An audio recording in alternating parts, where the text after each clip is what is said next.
vì số bọnខ្មែរថ្ងៃនេះចង់ចែកចាយពីរឿងសាលាក្មេងរៀនសាលាកូនខ្ញុំនេះនេះទៅគេហើយអូខេហើយនឹងបងមួយទៀតឈ្មោះសូហ្វីមួយនេះសេរីណាគាត់ចែកចាយទូទៅទេតើបងប្អូនមានសំណួរបាទពួកខ្ញុំអាចឆ្លើយបានហ្មងបើមិនចឹងទេគាត់និយាយជាទូទៅហើយប្រពន្ធខ្ញុំគាត់ធ្វើខាងហ្នឹងខ្ញុំឲ្យគាត់ចែកចាយដល់បងប្អូនទៅព្រោះគាត់ជាអ្នកបងលុយហើយសាលាដែលយើងរៀនហ្នឹងគឺយើងមានសិទ្ធិឲ្យកូនយើងរៀនសាលារដ្ឋក៏បានសាលាឯកជនក៏បានសាលាឯកជនហ្នឹងមានតែថ្លៃមានតែថោកបាទឲ្យពុទ្ធខ្ញុំចែកចាយទៅណាដូចចាជំរាបសួរបងប្អូនទាំងអស់គ្នាហ្នឹងហើយតាក់ទងជាមួយនឹងការរៀននៅស្រុកខ្មែរគឺវាមានតាមលំដាប់តាមគឺថាអាស្រ័យទៅលើយើងចង់ចំណាយប៉ុណ្ណាខ្ទង់ចំណាយព្រោះទៅសាលានៅនេះសបោខ្លាំងមានគ្រប់ប្រភេទមិនថាចង់ឲ្យកូនរៀនភាសាខ្មែរភាសាអង់គ្លេសភាសាចិនគឺមានគ្រប់ប្រភេទតែម្ដងអញ្ចឹងតែអាស្រ័យទៅលើយើងថាយើងគិតថាអូខេយើងចង់ចំណាយប៉ុណ្ណាឲ្យកូនយើងរៀនហើយពួកខ្ញុំគឺអត់ផ្ដោតទៅលើការតតែចំណាយលុយថ្លៃសាលាថ្លៃបានកូនខ្ញុំរៀនទៅល្អហើយអត់ទេពួកខ្ញុំព្រោះដំបងភាសាដំបងដែលខ្ញុំចង់ឲ្យកូនខ្ញុំចេះពេលដែលមកដល់ស្រុកខ្មែរភ្លាមហ្នឹងគឺភាសាខ្មែរអ្វីដែលគោលបំណងគោលដៅពួកយើងដែលមកស្រុកខ្មែរគឺដើម្បីឲ្យកូនរៀនភាសាខ្មែរអញ្ចឹងពួកខ្ញុំផ្ដោតលើភាសាខ្មែរតែក៏យើងអត់អាចដាក់កូនយើងនៅក្នុងសាលារដ្ឋភ្លាមដែរយើងឲ្យកូនយើងរៀនសាលាឯកជនដែរតែក្នុងលំដាប់មួយអាចទទួលយកបានមិនមែនទៅថ្លៃកប់ពពកមិនមែនខ្ញុំទៅរើសដូចសាលាអូខេដូចខ្មែរភាគច្រើនថាបើនៅស្រុកខ្មែរចំណាយលុយកូនរៀនសេះរាប់ពាន់រាប់ម៉ឺនមួយឆ្នាំហ្នឹងអាហ្នឹងតតែយើងនឹងជ្រើសរើសយកសាលាមួយដែលថាលក្ខណៈថាលំដាប់ហ្មងថ្លៃហ្មងតែពួកខ្ញុំអត់ទេហើយសាលាកូនខ្ញុំរៀនហ្នឹងតែពិតគាត់រៀនពីសាលាដោយសារតែពួកខ្ញុំពីមុនខ្ញុំនៅផ្ទះមុនផ្សេងឥឡូវពួកខ្ញុំដូរមកផ្ទះថ្មីអញ្ចឹងទៅខ្ញុំក៏បានដូរសាលាដែរដោយសារវានៅរៀងឆ្ងាយដែរតាមពិតសាលាចាស់ហ្នឹងខ្ញុំបងលុយគាត់ហ្នឹងខ្ទង់កន្លះឆ្នាំគាត់រៀនបាន5ខែ4-5ខែវាចិត្តផុតដែរវានៅសល់តែ1ខែជាងតែយើងក៏បានតស៊ូដឹកគាត់ទៅរៀនដែររយៈពេលខ្ទង់មួយអាទិត្យពីរអាទិត្យដែរតែដោយសារតែគាត់ត្រូវខកពីព្រលឹមដោយសារគាត់រៀនវេនផឹកគាត់ត្រូវខកពីព្រលឹមហើយយើងប្រើរយៈពេលយើងខាតពេលខាតវេលាកូនគេអត់បានឆ្អែតទៀតក៏ពួកខ្ញុំដាច់ចិត្តថាសម្រាប់ចិត្តនេះទៅប៉ាំងកំពុងតែនិយាយមិនហ្នឹងដាច់ឡើយហ្នឹងឃើញនំប៉័ងមកដាក់សិនទិញនំប៉័ងសិនគាត់អត់ប្រាក់ជួកោតទេនិយាយដាច់អូចង់ទិញនំប៉័ងឆុងកាហ្វេឆុងអីហ្នឹងណាកូនខ្ញុំបើហ្នឹងចេះនិយាយខ្មែរច្រើនណាស់បងប្អូនទៅមកបាន5ខែជាងនិយាយខ្មែរស្ដាប់បានហើយឥឡូវហ្នឹងនិយាយខ្មែរឆ្លើយមកយើងវិញតាបងទេគាត់មិនសូវនិយាយបែបមួយនិយាយខ្មែរបាញ់ឲ្យបងហើយបាញ់មានន័យថាយើងអត់មានលុយសុទ្ធយើងមានតែពួកយើងអត់សូវទៅណាឥឡូវនៅតែនៅឆ្ងាយផងយើងមានតែលុយក្នុងកង់លុយបាញ់គេហៅ QR code ហ្នឹងហើយបាញ់តែ QR code ទេឥឡូវបន្តទៀតហ្នឹងហើយដោយសារយើងឃើញនំប៉័ងមកមួយថ្ងៃចាំទិញគាត់តែទិញអត់បានដោយសារតែឡើងតែរវល់នៅក្រោយនៅអី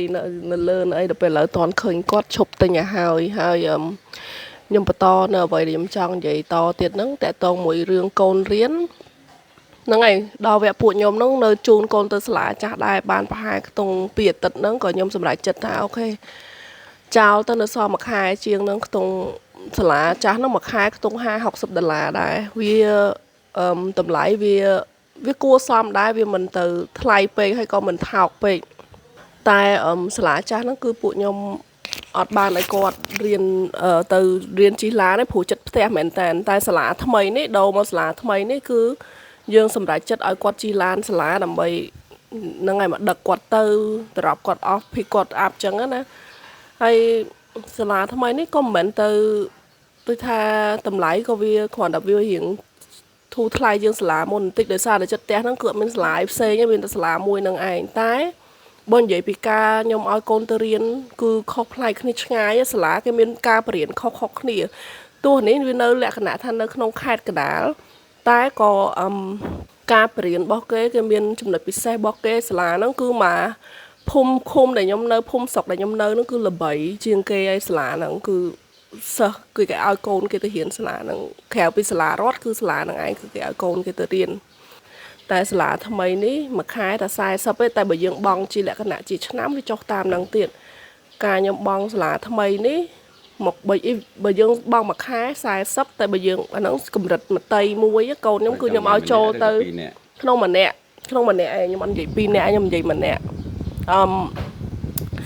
សាលាថ្មីនេះគឺនិយាយទៅកូនខ្ញុំគឺចូលទៅគឺដំបងហ្មងមតីទី1ហ្នឹងគឺដោយសារគាត់អត់ដែររៀនខ្មែរសោះខ្ញុំក៏អត់ដែរបានបរៀនគាត់ដែរអញ្ចឹងគឺយើងឲ្យគាត់រៀនមតីដំបងហ្នឹងគឺតម្លៃវាដូចខ្ញុំនិយាយចឹងមួយខែ40ហើយបើយើងបង់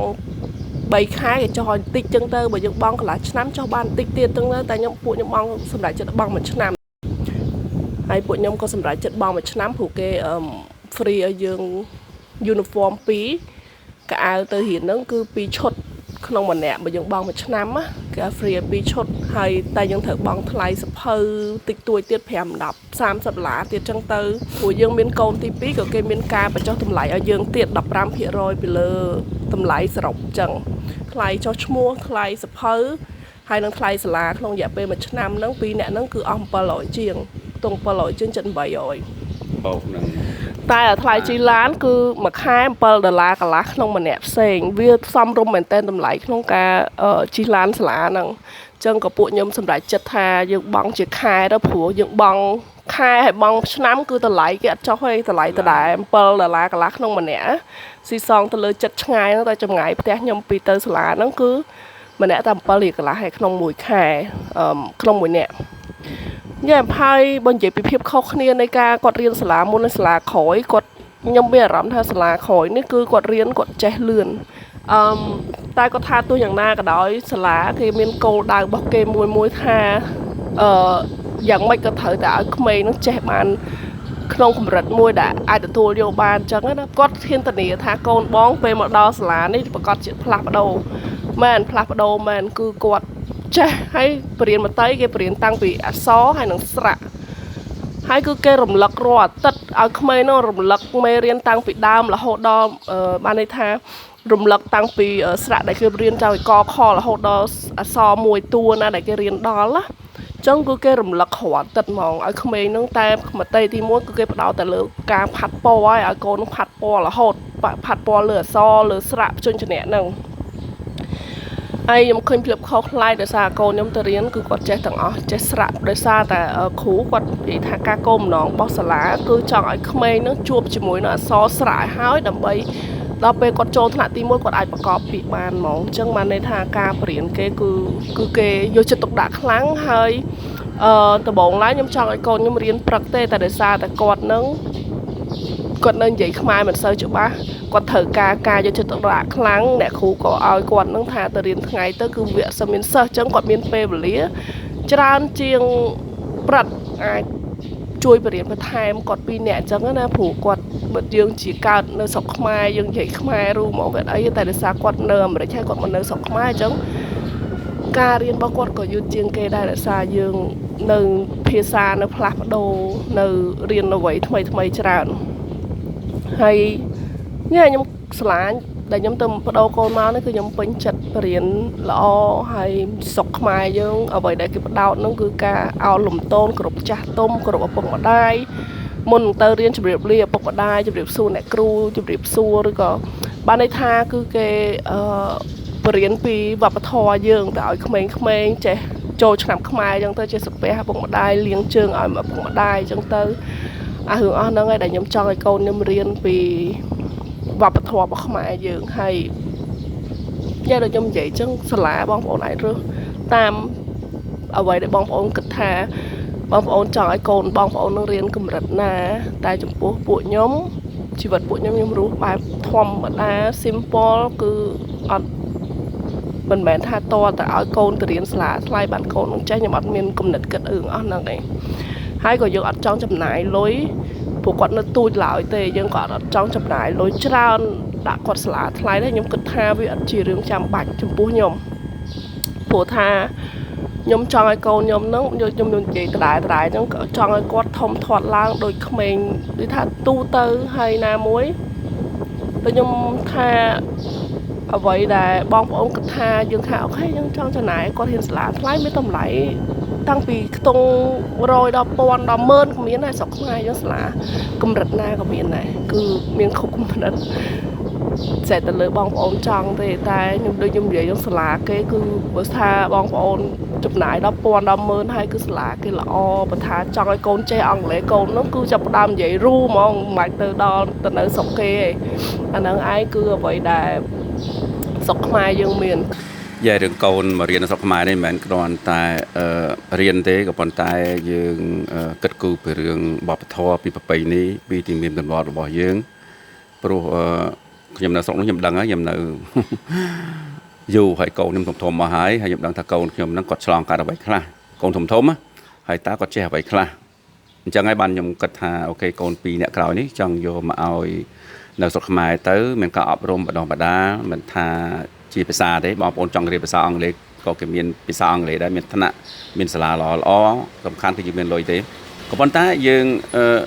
មានលុយល្មមយើងអាចឲ្យកូនរៀននៅសាលាល្មមបានហើយក្មេងនៅស្រុកនេះដូចខ្ញុំធ្លាប់និយាយវីដេអូមុនអញ្ចឹងក្មេងខ្លះនិយាយភាសាអង់គ្លេសល្អណាស់បងប្អូនហើយបងប្អូនមិនដែរមើលកម្មវិធីដែលគេបង្ហាញនៅស្រុកខ្មែរដែលក្មេងៗដែលចេះភាសាអង់គ្លេសគេមានការប្រឡងគេមានកម្មវិធីគេខ្មែរយើងប្រកែបងប្អូនខ្ញុំអាចនិយាយបានហើយម្ល៉េះហើយរឿងរៀននេះចង់ទៅរៀនកន្លែងណាក៏បានដែរហើយបើយើងនិយាយពីសុខភាពវិញនៅស្រុកខ្មែរយើងគឺខ្ញុំថាខ្ញុំមិនទាន់ជួបទេណាអត់ទាន់ជួបបញ្ហាអ្វីទេម្ល៉េះហើយខ្ញុំមិនអាចនិយាយពីអ្នកដទៃទេខ្ញុំនិយាយតែគ្រួសារខ្ញុំទេខ្ញុំអត់ទាន់ជួបប្រទេសអ្វីទេណាហើយនិយាយពីការដើរយប់ប្រលប់អីក៏ខ្ញុំអត់ដែលមានបញ្ហាដែរទេហើយក៏អត់មានបារម្ភអីទេណាហើយរឿងគេងយប់ប្រលប់អីវាជាការធម្មតាទេយើងត្រូវចាក់សោអញ្ចឹងនៅអាមេរិកអញ្ចឹងដែរបាទហ្នឹងហើយម្ល៉េះហើយខ្ញុំអត់ចង់និយាយឲ្យច្រើនទេពីរឿងរៀននេះព្រោះប្រពន្ធខ្ញុំគាត់ជាអ្នកចេញចូលសាលាព្រោះគាត់ចង់ចំណាយពេលជាមួយកូនជាមួយគ្រូជាមួយស្អីចឹងទៅសួរណែនាំអីទៅគាត់ដឹងរឿងច្រើនជាងខ្ញុំប៉ុន្តែគាត់ខ្ញុំអាចឃើញថាកូនខ្ញុំគាត់ថាមានថាអភិវឌ្ឍខ្លួនគាត់ច្រើនជាពិសេសមករៀនសាលាថ្មីនេះគេផ្ដោតអភិជនជាអ្នកផ្ដោតអាកខកខងហ្នឹងគឺគាត់អាចនិយាយបានហ្នឹងហើយកខរហូតចឹងទៅឬក៏រាប់1 2 3 4 5ចឹងក៏អាចរាប់បានច្រើនហើយមួយទៀតការនិយាយស្ដីរបស់គាត់ហ្នឹងគាត់និយាយខ្មែរបានច្រើនជាងមុនបាទទៅមកខ្ទង់15ខែទេគាត់ចេះនិយាយខ្មែរច្រើន6ខែហើយហើយម្ល៉េះហើយកូនយើងនឹងមិនដឹងទៀតបើថាគាត់និយាយជាមួយឪពុកម្ដាយគាត់និយាយអង់គ្លេសតែបើនិយាយជាមួយយាយនិយាយជាមួយគ្រូគាត់និយាយខ្មែរព្រោះថាគាត់ដឹងអញ្ចឹងហើយម្ល៉េះហើយភាសាអង់គ្លេសមានបងប្អូនយើងសួរថាមិនបានមិនឲ្យកូនរៀនភាសាអង់គ្លេសចំពោះខ្ញុំគឺមិនចាំបាច់ទេព្រោះខ្ញុំនិយាយភាសាអង់គ្លេសជាមួយគាត់ហើយខ្ញុំឲ្យគាត់មើលហើយជួនណាទៅយើងមានសភៅយើងអានឲ្យគាត់ស្ដាប់អញ្ចឹងទៅតែភាសាខ្មែរគឺសំខាន់យើងមិនទាន់ចង់ឲ្យគាត់ចាប់យកភាសា2 3ទេណាដូចខ្ញុំនិយាយប្រាប់បងប្អូនដដែលអញ្ចឹងបើសិនជានិយាយទៅក៏មានគាត់ដែលមើលវីដេអូពួកខ្ញុំដែលខ្ញុំបដូរទីតាំងកន្លែងនៅពីអាមេរិកនៅស្រុកខ្មែរហ្នឹងគឺពួកគាត់សួរច្រើនតាក់ទងមួយសាលារៀនតែយើងឲ្យកូនយើងរៀននៅណាអញ្ចឹងខ្ញុំនៅតែឆ្លើយដដែលអញ្ចឹងដូចខ្ញុំនិយាយពីដើមវីដេអូអញ្ចឹងគឺសាលាមានច្រើនជំរើសច្រើនមែនតើ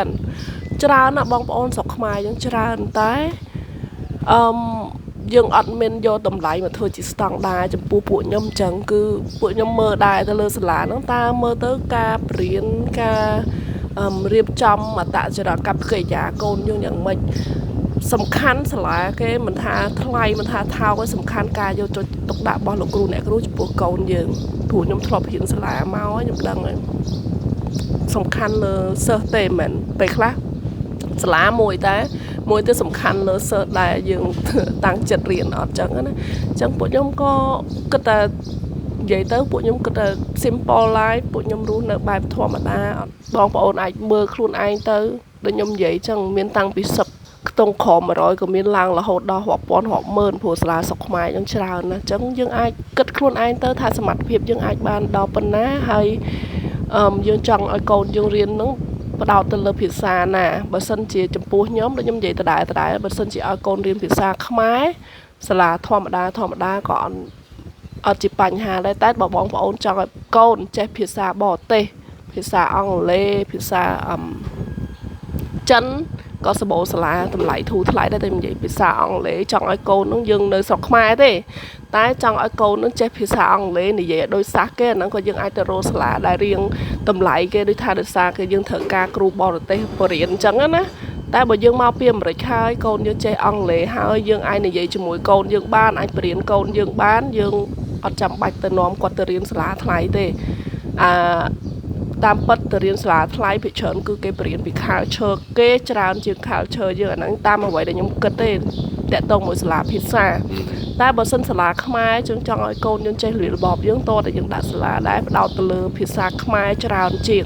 យ៉ាអត់មានអីច្រើនទេហើយដូចខ្ញុំដូចប្តីខ្ញុំនិយាយអញ្ចឹងរឿងសន្តិសុខសន្តិសុខភាពគឺពេញលេញហ្មងគឺអត់ឲ្យយើងព្រួយបារម្ភអីទេសូម្បីតែអ្នកដែលបើកឡានជូនកូនទៅមកក៏គាត់មានអត្តចរិតល្អគាត់កាន់ដៃឲ្យកូននោះជម្រាបលាយើងហើយជម្រាបសួរគាត់អញ្ចឹងទៅអញ្ចឹងបានន័យថាការបរៀនពីវប្បធម៌ culture បានន័យថា culture វប្បធម៌យើងហ្នឹងគឺវាគេផ្ដោតច្រើនឥឡូវហ្នឹងគឺគេបរៀនក្មេងឲ្យសំពះតាំងពីទូចហ្មងកុំឲ្យគាត់អៀនដៃអៀនមាត់អីចឹងណាគេមានសាលារដ្ឋដែរដែលគេយកលុយអញ្ចឹងអូនណាអូយ៉ាខ្ញុំផ្លេចគ្រឿងហ្នឹងតាក់ទងមួយសាលារដ្ឋដែលគេហៅថាសាលារដ្ឋទំនើបហ្នឹងគឺគេបរៀនកូនយើងដិតដល់ហើយគេឲ្យកូនយើងហ្នឹងទៅទិញអីចំណីចំណុកញ៉ាំផ្ដេសផ្ដាស់នៅក្នុងបរិវេណសាលានៅក្នុងគេហៅថា public school ដែរតែសាលាហ្នឹងគឺគេបរៀនលក្ខណៈពិសេសជាងសិស្សធម្មតាដែលទៅរៀនដែលអត់បង់លុយព្រោះនេះគឺយើងត្រូវបង់លុយមួយឆ្នាំដូចជាខ្ទង់6-700ហ្នឹងខ្ញុំធ្លាប់សួរបងចដូនមួយព្រោះគាត់ឲ្យកូនគាត់រៀនហ្នឹងតែក៏គេមានឯកសណ្ឋានឲ្យកូនយើងស្លៀកខុសពីគេហើយក៏យើងមានបរិវេណខុសចែកដាច់គ្នាថាអ្នកដែលរៀនគាត់រៀនអត់បង់លុយហើយបង់លុយគាត់រៀនផ្សេងគ្នាការបរៀនហ្នឹងច្រើនគេផ្ដោតទៅលើ computer ហើយនឹងភាសាច្រើនវាល្អមែនតើសាលាដែលគេហៅថាសាលារដ្ឋសាលាទំនើបគេហ្នឹងខ្ញុំក៏មានបំណងចង់ឲ្យកូនខ្ញុំទៅរៀនសាលារដ្ឋទំនើបដែរដោយសារអីគឺជារបស់រដ្ឋហើយណាមួយគេបរៀនកូនយើងយកចិត្តទុកដាក់ជាង public school ធម្មតាហើយតម្លៃក៏វាអត់មានទៅថ្លៃខ្លាំងវាថាក្នុងលក្ខណៈមួយថាយើងនៅអាចសំរុំនៅអាច